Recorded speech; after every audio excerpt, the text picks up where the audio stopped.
छोटे से गांव में रामू नाम का एक गरीब युवक रहता था। उसके पास जमीन नहीं थी, न कोई बड़ा सहारा। माँ-बाप बचपन में गुजर गए थे और वह शहर के पास एक टूटी-फूटी झोपड़ी में अकेला रहता था।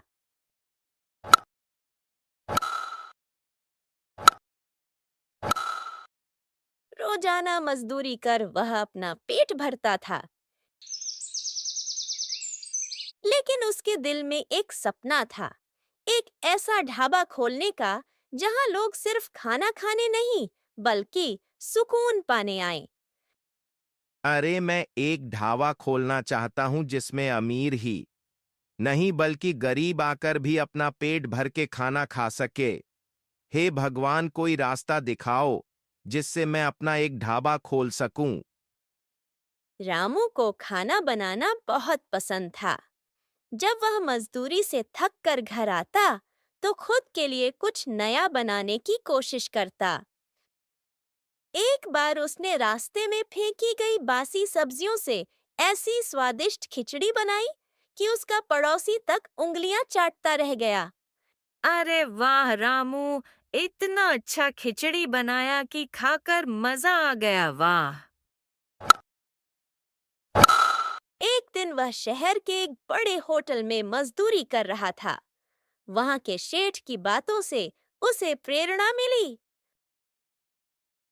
खाना सिर्फ पेट भरने के लिए नहीं होता, यह भावनाओं से जुड़ा होता है। रामू को यह बात सीधी दिल में उतर गई। उसने सोच लिया, मैं ढाबा खोलूंगा, लेकिन ऐसा ढाबा जहां हर भूखा खुश होकर लौटे। समस्या थी पैसों की। उसके पास सिर्फ 280 रुपए थे, लेकिन उसने हार नहीं मानी। वह गांव लौट आया और गांव के किनारे एक पुरानी टीन की छत के नीचे ईंटें जमाकर छोटा सा चूल्हा बनाकर खाना बनाना शुरू कर दिया। रामू ने ढाबे का नाम रखा, गरीब का ढाबा। शुरुआत में लोग हंसते थे, कैसा जादू, ढाबा भी झोपड़ी जैसा। लेकिन जब उन्होंने उसका खाना चखा, तब सब चौंक गए। उसकी दाल में ऐसा स्वाद था जो किसी होटल में न था। उसकी रोटियों में वो नरमी थी, जैसे माँ के हाथ की बनी हो। अरे वाह रामू भाई, आपके होटल का खाना खाकर तो मेरी माँ का याद आ गया। अरे शुक्रिया भाई, जब तक ऊपर वाले का हाथ मेरे सर पर है, तब तक मेरे ढाबा पर ऐसा ही खाना मिलेगा। रामू का रहस्य था उसका तरीका। हर ग्राहक के सामने मुस्कुराना, हर थाली पर तुलसी का एक पत्ता रखना और खाना परोसते हुए कहना, ये सिर्फ खाना नहीं है, ये मेरा प्यार है। धीरे धीरे उसके ग्राहक बढ़ने लगे। कुछ दिन में शहर से भी लोग आने लगे। पत्रकारों ने उसकी कहानी लिखी, गरीब का जादू ढाबा, जहां भूख मिटती है और दिल भरता है। एक दिन कुछ दबंगों ने आकर ढाबा तोड़ने की धमकी दी। उनका कहना था कि ए रामू का बच्चा, ये जमीन मेरा है। यहाँ से जल्दी तुम अपना ढाबा हटा लो, नहीं तो मैं सारा ढाबा तोड़ दूंगा। ठीक है भाई साहब, मैं हटा दूंगा। रामू डर गया, लेकिन हार नहीं मानी। उसने गांव के सरपंच के पास जाकर अपनी बात रखी। अरे सरपंच जी, मैं बहुत मेहनत से ये ढाबा खोला है और ये भाई लोग हमको ढाबा हटाने के लिए बोल रहा है। आप ही बताओ, हम क्या करें और कहाँ जाएं? सरपंच ने रामू की मेहनत देखी थी। उन्होंने पंचायत बुलाई। जांच के बाद पता चला, जमीन सरकारी थी और किसी की निजी नहीं। पंचायत ने रामू को ढाबा चलाने की अनुमति दी।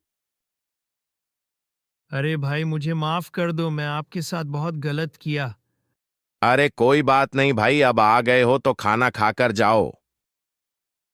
उसके बाद उन दबंगों ने माफी मांगी और खुद वहां आकर खाना खाने लगे। तुम्हें शहर में बड़ा होटल खोलना चाहिए। मेरा जादू इस मिट्टी में है। मैं यहीं खुश हूं। रामू का नाम अब दूर दूर तक फैल गया। उसके ढाबे पर कई बेरोजगार लड़के खाना बनाने सीखने आए।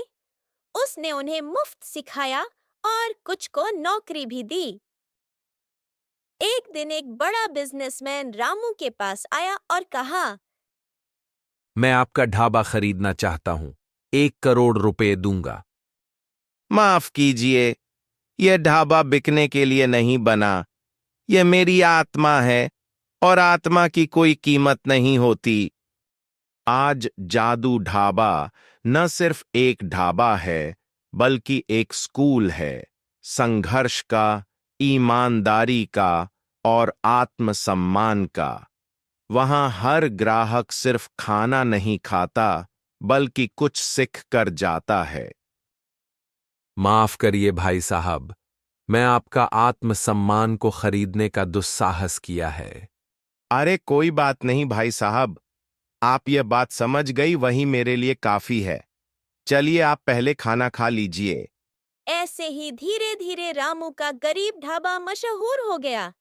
आज भी यह हमारे शहर में गरीब का जादू ढाबा के नाम से जाना जाता है। और आप लोग इस गरीब के ढाबे के बारे में क्या कहेंगे? कमेंट में जरूर बताइएगा और नए हो तो चैनल को सब्सक्राइब कर लीजिएगा।